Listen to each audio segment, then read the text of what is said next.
Today, we're going to talk about a kind of conflict that isn't fought with bombs or bullets. Nope, it's fought with data, with stories, and with neuroscience. This is the battle for your mind. And no, that's not a line from some sci-fi movie.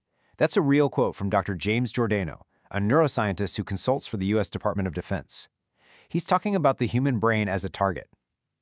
The Pipper, by the way, is the gun sight you'd see in a fighter jet. That language, so direct and chilling, really sets the stage for how seriously this stuff is being developed.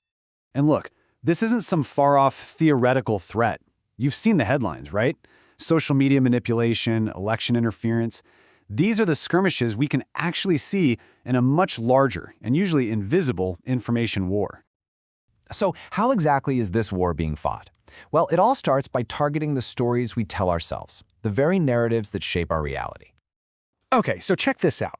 There's this concept, it actually came out of a DARPA program, and it's called narrative networks. The basic idea is to use these perfectly crafted stories and pieces of information delivered with pinpoint accuracy to physically change someone's brain state. We're talking about literally rewiring neural pathways to control how people feel, what they think, and what they do. It is, for all intents and purposes, weaponized storytelling. And this isn't just a theory. You've probably heard of Cambridge Analytica, right? They are the perfect real-world example.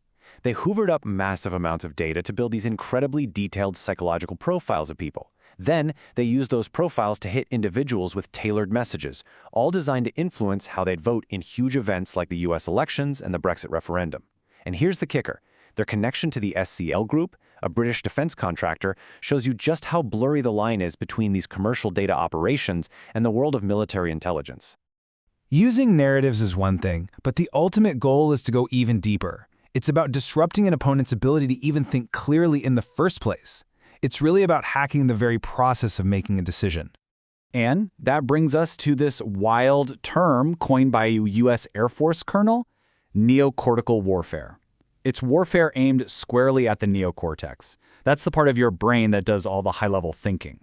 The goal isn't to blow up buildings, it's to control an adversary's thought process, to shape their will so they start acting in ways that benefit you, often without them even realizing they're being played.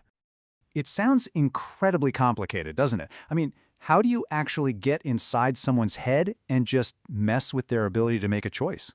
Well, believe it or not, military strategists have a model for that. This is it. It's called the OODA loop, and it was developed by a legendary fighter pilot, Colonel John Boyd. He figured that every rational decision follows this cycle. First, you observe the situation. Then you orient yourself based on your past experiences and culture. Then you decide on a plan. And finally, you act. Boyd's big insight was that if you want to win, you have to get inside your opponent's OODA loop and just break it. And this is how it's done. It's absolutely brilliant. In a way, you don't attack the person, you attack the process. You can starve them of information so they can't even observe properly. Or you can just overload them with so much noise and disinformation that they can't orient themselves. You can even use their own cultural biases against them to make them fool themselves. And to top it all off, you make sure they never get good feedback so they can't learn from their mistakes. The end result? Paralysis by analysis. Now, disrupting the OODA loop is a specific tactic, but it falls under a much larger official military doctrine. It's known as Information Operations, or I.O. for short. And this is the official toolkit for fighting a war on the mind. Here's the official definition straight from the Joint Chiefs of Staff. I want you to pay attention to those verbs: influence, disrupt, corrupt, or usurp. That is some heavy language. It's all about hijacking an adversary's decision-making process, whether that's a person or a computer system, while making sure the same thing doesn't happen to you. I/O is really an umbrella term for 5 core capabilities working together. First, you've got PSYOP, or psychological operations. This is aimed at influencing the attitudes and actions of huge groups of people. Then there's MILDEC, which stands for military deception. Think of the fake ghost army that was used to fool the Nazis before D-Day. Then you've got electronic warfare, which is all about controlling the airwaves and signals. Computer network operations, that's your hacking and cyber warfare.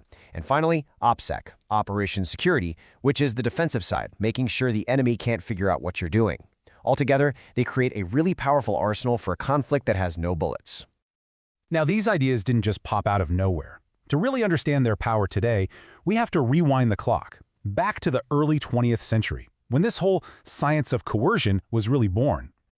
huge piece of the puzzle comes from a journalist named Walter Lippmann in his concept of the stereotype. He argued that the modern world is just way too complicated for any one person to understand directly. So what do? We all rely on these simplified pictures in our heads to make sense of it all. And here's the profound part. He realized that if you can control those pictures, you can control public opinion. And if you control public opinion, you can control political outcomes. And this insight immediately created a huge split in thinking, a real fork in the road.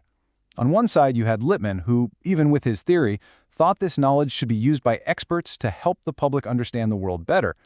But on the other side, you had Harold Laswell, a super influential political scientist who took a much, much darker view.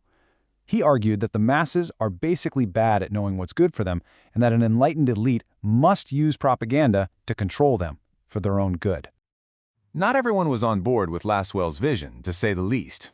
One of his contemporary critics, Donald Schlesinger, just laid it all out there with this stunning quote.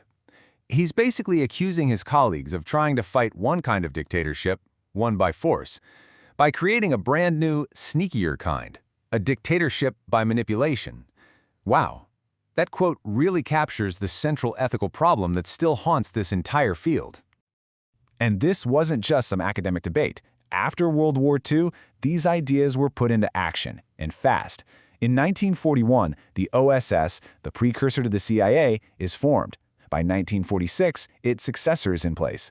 Then 1947 is a huge year. The CIA is officially created, and in that same year, a top-secret National Security Council directive gives the green light for covert psychological operations. A secret bureaucracy for mind games was born, and its existence was denied for decades. So we've gone from early propaganda theory all the way to modern digital manipulation. All of it is now converging on a new, and honestly, even more unsettling frontier. So the question is, where does it all go from here? Well, the future of this battlefield is where neuroscience and technology completely merge.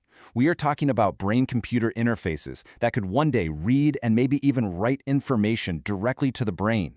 We're talking about AI systems that can run influence campaigns at a speed and scale that no human could ever match. We're talking about automated neuroweapons that could target an individual's specific cognitive state. And this all leads to the ultimate danger, which is pointed out here by researcher Armin Krishnan. As these systems get faster and smarter than us, the real risk is that we just cede control. We hand over the keys to our most critical decisions, especially in war, to intelligent machines, taking the human out of the loop for good. Which leaves us with the final and maybe the most critical question of all. In an age of neural warfare, when the weapons are aimed not at our bodies, but at our thoughts, how do we even begin to defend ourselves? It's no longer about protecting borders on a map. It's about protecting the integrity and the autonomy of our own minds. And that is a challenge that we are only just beginning to confront.